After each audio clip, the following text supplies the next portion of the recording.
శ్రీరంగం కేవలం ఒక గుడి కాదు, ఒక చిన్న నగరం అంత ఉంటుంది. సుమారు 156 ఎకరాలు, 7 ప్రాకారాలు, 21 అద్భుతమైన గోపురాలతో ప్రపంచంలోనే ఇప్పటికీ పూజలు అందుకుంటున్న అతిపెద్ద హిందూ దేవాలయ సముదాయం ఇది. Hello friends, welcome back to the back pack lens. ఈసారి నేను ఒక చిన్న పని మీద చెన్నైకి వెళ్ళి ఆ పని అయిపోయాక దగ్గరలో ఉన్న కొన్ని టెంపుల్స్ని కవర్ చేయడానికి వెళ్తున్నాను. ఇప్పుడు నేను ఎక్కబోయే ట్రైన్ ఇదే. ఇది మన గోదావరి జిల్లాల నుండి కర్ణాటకలోని బెంగళూరుకి వెళ్ళే ఏకైక ఎక్స్ప్రెస్. అదే మన శేషాద్రి ఎక్స్ప్రెస్. అన్నీ మారాయి, ఇది మాత్రం ఇంకా ఐసీఎఫ్ కోచెస్తోనే నడుస్తుంది. ఈ సిరీస్లో ఫస్ట్ వచ్చే టెంపుల్ శ్రీ నిత్య కళ్యాణ పెరుమాళ్ టెంపుల్. ఈ గుడి ప్రత్యేకత ఏంటంటే ఇక్కడ స్వామివారికి సంవత్సరంలో ప్రతిరోజు అంటే 365 రోజులు కళ్యాణం జరుగుతుంది. అందుకే ఆయనకు నిత్య కళ్యాణ పెరుమాళ్ అనే పేరు వచ్చింది. వివాహం లేట్ అవుతున్న వాళ్ళకి ఇక్కడికి వచ్చి పూజ చేసి ఆ మాల ధరించి 9 ప్రదక్షిణాలు చేస్తే తప్పకుండా పెళ్లి కుదిరిపోతుందని ఇక్కడ భక్తుల నమ్మకం. మీకు లాస్ట్ వీడియోలో చిదంబరం వెళ్ళినప్పుడు చెప్పా కదా, చెన్నై టు పాండిచేరి ఈసీఆర్ రూట్లో కూడా కవర్ చేసి చూపిస్తా అని. సో ఇప్పుడు మళ్ళీ చిదంబరం మీదుగా శ్రీరంగం వెళ్తున్నా. ఒకవైపు పచ్చటి ప్రకృతి, ఇంకోవైపు రోడ్డుతో పాటే ప్రయాణించే బంగాళాఖాతపు సముద్రపు అలలు, కిటికీల నుంచి వచ్చే చల్లటి గాలి, ఈ రూట్లో ప్రయాణిస్తుంటే వచ్చే కిక్కే వేరు. ఇది ఎండాకాలం అవడం వల్ల కొంచెం వేడి అనిపిస్తుంది, కానీ మంచి టైంలో వస్తే ఈ రూట్లో బైకర్స్కి మంచి ఎక్స్పీరియన్స్ వస్తుంది.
ఈవినింగ్ 5కి చిదంబరం రీచ్ అయ్యి దర్శనం చేసుకుని డిన్నర్ చేసి నైట్కి రిటర్న్ శ్రీరంగం స్టార్ట్ అయిపోయాం. లాస్ట్ వీడియోలో చిదంబరం గురించి ఎక్స్ప్లెయిన్ చేస్తూ ఒక చిన్న వీడియో చేశాను. అది కావాలంటే మీకు ఎండ్ కార్డ్స్లో వస్తుంది, లేదు అంటే కింద డిస్క్రిప్షన్లో లింక్ మెన్షన్ చేస్తే అక్కడి నుంచి వెళ్ళి చూడండి. ఫైనల్గా అర్ధరాత్రి 2 గంటలకి శ్రీరంగం రీచ్ అయిపోయాం. లేట్ నైట్ అవడం వల్ల రాజగోపురం లోపల ఒక హోటల్లో రూమ్ ఉందని ఆటో అతను చెప్తే సరే అని వెళ్ళిపోయాం. రెస్ట్ తీసుకుని రూమ్లో ఫ్రెష్ అయిపోయి ఎర్లీ మార్నింగ్ 5 లోపే టెంపుల్ దగ్గరికి అయితే వెళ్ళిపోయాం. అప్పటికే క్యూ లైన్ 1 కిలోమీటర్ బయటకు వెళ్ళిపోయింది.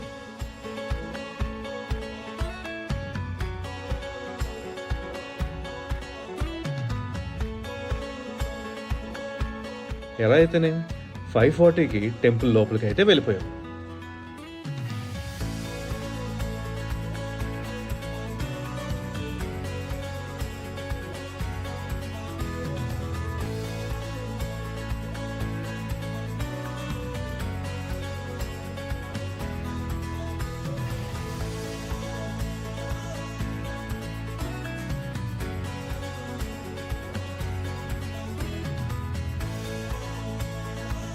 భూలోక వైకుంఠమైన శ్రీరంగంలో ప్రతిరోజు తెల్లవారుజామున సరిగ్గా 6 గంటలకి ఒక అద్భుతం జరుగుతుంది.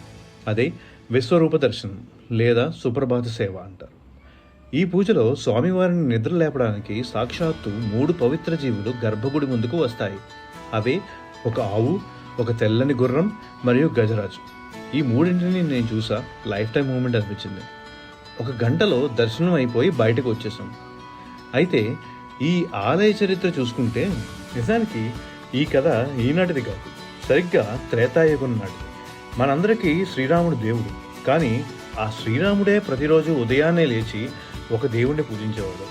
అవును, సాక్షాత్తు ఆ రఘువంశపు రాజులు తరతరాలుగా కొలిచే కులదైవమే ఈ శ్రీరంగంలో ఉన్న రంగనాథ స్వామి. రావణ సంహారం ముగిసింది. లంకపై విజయం సాధించి శ్రీరాముడు అయోధ్యకు తిరిగొచ్చాడు. రాముడి పట్టాభిషేక మహోత్సవానికి ముల్లోకాల నుండి ఎందరో అతిథులు వచ్చారు. వారిలో రావణుడి తమ్ముడు లంకాధిపతి అయిన విభీషణుడు కూడా ఉన్నాడు. పట్టాభిషేకం ముగిశాక విభీషణుడు లంకకు తిరుగు ప్రయాణం అవుతున్నప్పుడు శ్రీరాముడు కృతజ్ఞతగా, విభీషణ, నీకు ఏం కావాలో కోరుకో అంటాడు. దానికి విభీషణుడు, రామ, నువ్వు ప్రాణప్రదంగా పూజించే ఆ రంగనాథుని విగ్రహాన్ని నాకు బహుమతిగా ఇవ్వు, నేను లంకలో ప్రతిష్ఠించుకుంటాను అని అడుగుతాడు.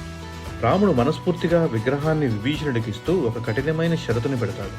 విభీషణ, ఈ విగ్రహాన్ని అయోధ్య నుండి లంకకు తీసుకువెళ్లే దారిలో నువ్వు ఎక్కడైనా సరే నేలపై పెట్టావో స్వామివారు అక్కడే స్థిరపడిపోతాడు, మళ్ళీ కదల్చడం ఎవరితరం కాదు అని హెచ్చరిస్తాడు. విభీషణుడు ఆ విగ్రహాన్ని గుండెలకు హత్తుకుని లంక వైపుకు బయలుదేరతాడు. అలా ప్రయాణిస్తూ సరిగ్గా తమిళనాడులోని కావేరి కొల్లిడం నదుల మధ్య ఉన్న ఈ పచ్చని దివ్య ప్రాంతానికి వచ్చేసరికి సాయంత్రం అవుతుంది. విభీషణుడికి సంధ్యావందనం చేసుకునే సమయం దగ్గర పడింది. కానీ చేతిలో దేవుని విగ్రహం ఉంది, దాన్ని కింద పెట్టకూడదు. సరిగ్గా అదే సమయంలో అక్కడ ఒక చిన్న బాలుడు కనిపిస్తాడు. విభీషణుడు ఆ అబ్బాయిని పిలిచి, బాబు, నేను పూజ చేసుకుని వచ్చేంత వరకు ఈ విగ్రహాన్ని చేతిలో పట్టుకో, ఎట్టి పరిస్థితుల్లో కింద పెట్టకు అని చెప్పి నదిలోకి వెళ్తాడు. కానీ ఆ బాలుడు మరెవరో కాదు, సాక్షాత్తు వినాయకుడు. విభీషణుడు నదిలోకి వెళ్ళగానే ఆ బాలుడు 1, 2, 3 అని గట్టిగా అరిచి విభీషణుడు వెనక్కి తిరిగే లోపే ఆ భారీ విగ్రహాన్ని నేలపై పెట్టేస్తాడు. అంతే, ఆ విగ్రహం కావేరి నది ఒడ్డున భూమిలో పాతుకుపోతుంది. పూజ ముగించుకుని పరుగున వచ్చిన విభీషణుడు కోపంతో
శ్రీరంగం కేవలం ఒక గుడి కాదు, ఒక చిన్న నగరం అంతుంటుంది. సుమారు 156 ఎకరాలు, 7 ప్రాకారాలు, 21 అద్భుతమైన గోపురాలతో ప్రపంచంలోనే ఇప్పటికీ పూజలు అందుకుంటున్న అతిపెద్ద హిందూ దేవాలయ సముదాయం ఇది.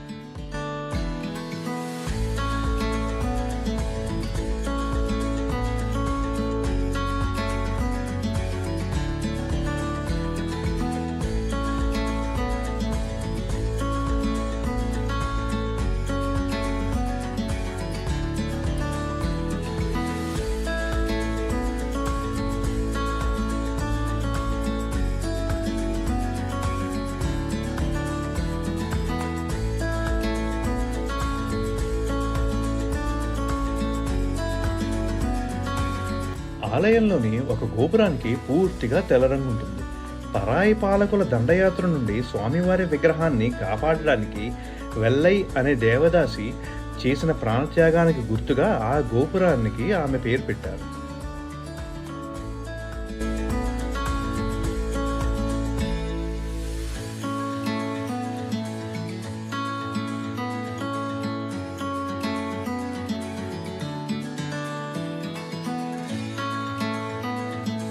సాధారణంగా ఊర్లో గుడి ఉంటుంది, కానీ శ్రీరంగంలో మాత్రం భిన్నంగా ఆలయంలో ఒక పట్టణమే ఉంటుంది. ఇక్కడ స్కూల్స్, కాలేజెస్, ఆఫీసెస్ అన్నీ ఉంటాయి.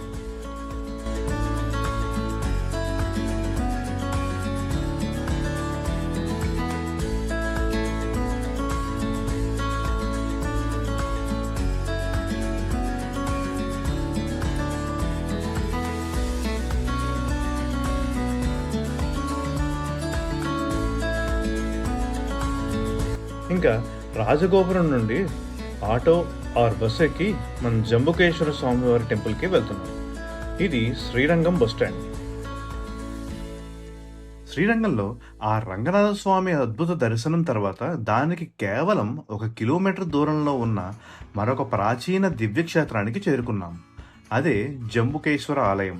సాధారణంగా శైవులకి వైష్ణవులకి మధ్య కొన్ని భేదాలు ఉంటాయంటారు, కానీ ఇక్కడికి వస్తే మాత్రం ఆ హరిహరులిద్దరూ పక్కపక్కనే కొలువై ఉన్నట్లు అనిపిస్తుంది. ఎందుకంటే శ్రీరంగం వైష్ణవులకి ఎంత ముఖ్యమో దాన్ని ఆనుకుని ఉన్న ఈ జంబుకేశ్వరం కూడా శైవులకి అంత పవిత్రమైనది. ఈ ఆలయం విశిష్టతకు వస్తే ఇది దక్షిణ భారతదేశంలోనే అత్యంత ప్రసిద్ధమైన పంచభూత లింగాల్లో రెండవదైన జలలింగ క్షేత్రం. ఈ జంబుకేశ్వర లింగం వెనుక ఒక అద్భుతమైన కథ ఉంది. పూర్వం ఇక్కడ అంతా నేరేడు వనం అంటే జంబువనం ఉండేది. అక్కడ ఒక తెల్లటి ఏనుగు, ఒక సాలీడు రోజు శివుణ్ణి పూజించేవి.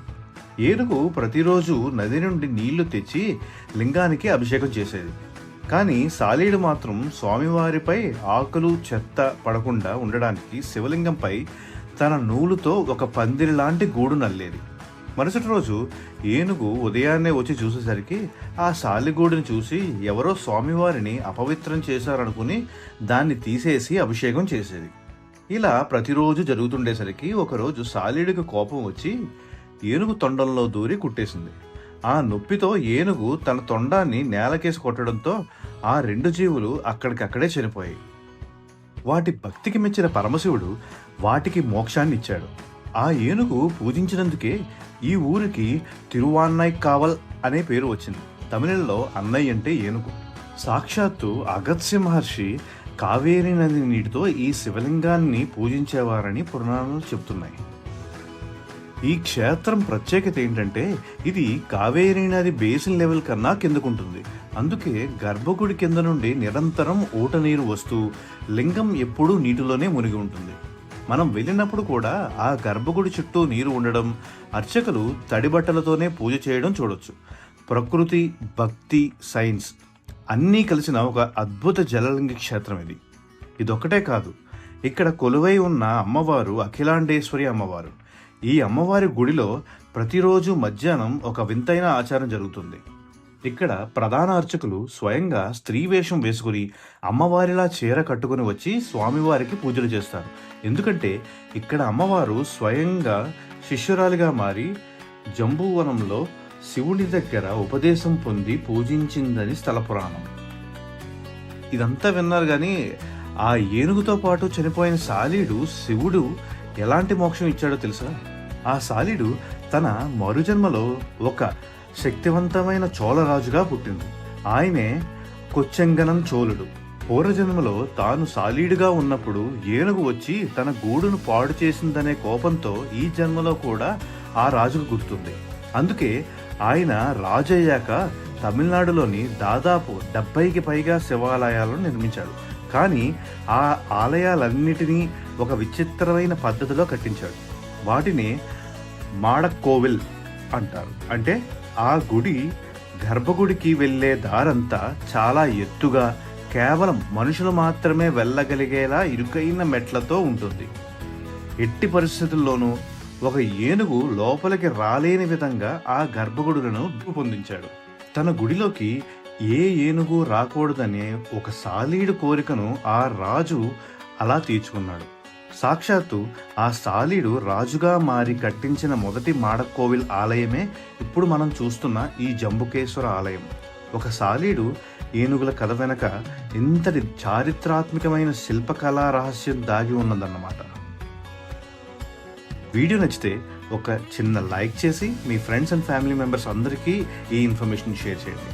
అండ్ ఇలాంటి మరిన్ని ఇంట్రెస్టింగ్ అండ్ బడ్జెట్ ట్రావెల్ సిరీస్లో నా లైన్స్ ద్వారా మిస్ అవ్వకుండా చూడాలి అనుకుంటే ఇప్పుడే మన ఛానల్ని ది బ్యాక్ ప్యాక్ లెన్స్ని సబ్స్క్రైబ్ చేసుకోండి. ఇక ఇక్కడ నుండి నా నెక్స్ట్ డెస్టినేషన్ ట్రైన్ ఎక్కే టైం అయింది. మళ్ళీ ఇంకొక సరికొత్త లొకేషన్, సరికొత్త మిస్టరీతో నెక్స్ట్ వీడియోలో కలుద్దాం. అప్పటి వరకు keep travelling, keep exploring. This is the back pack lens signing off. See you in the next video. Bye bye.